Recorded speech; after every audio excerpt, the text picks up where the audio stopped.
terrified to speak up. Domestic a.buse v.ictims afr.aid to call p.olice. As law enforcement's response to domestic violence evolves, officers face a critical challenge. Many women are afraid to call police. And when police do finally respond, an already dangerous situation often is laced with peril for everyone involved.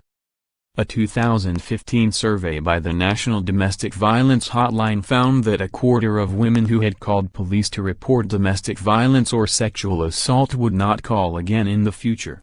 Between the police and the criminal, I'm dead already, one survey participant said. Police response is under the spotlight as law enforcers continue to die responding to domestic disturbances. In 2017, more officers were shot responding to domestic violence than any other type of firearm-related fatality, according to the National Law Enforcement Officers Memorial Fund. From 1988 to 2016, 136 officers were killed while responding to domestic disturbances such as family arguments, FBI data show. And in just the first few months of this year, 6 officers already have died in domestic violence-related shootings. 80% of the participants in the 2015 hotline survey who had called police were afraid that if they called again in the future, officers would not believe them or wouldn't do anything about the violence, the survey reported. A majority of the participants feared that calling law enforcement would make the situation worse, resulting in a slap on the wrist for the abuser and potential negative consequences for the victim.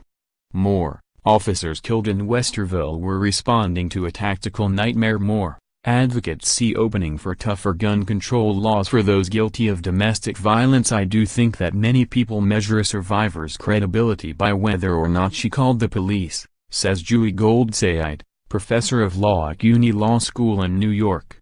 But, she says, it's important not to use whether someone called the police as a proxy for whether or not they're abused. A domestic violence survivor could have many reasons for not calling police, including fear of getting arrested themselves if they have a history of drug abuse or sex work, fear of deportation if they are an undocumented immigrant, or fear of losing custody of their children, their housing or their job. From 2006 to 2015, 56% of non-fatal domestic violence incidents were reported to the police, according to the Bureau of Justice Statistics. Police departments across the U.S. have different approaches to combating problems with law enforcement's response to domestic violence. Some departments emphasize victim services and coalition building between domestic violence advocates, detectives and prosecutors.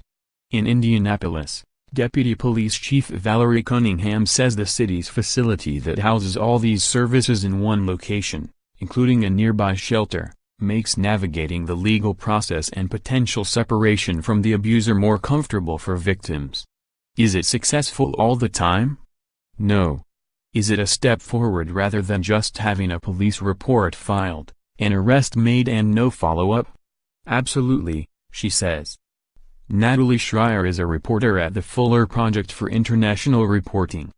The Fuller Project is a non-profit news organization dedicated to covering issues most impacting women and girls globally.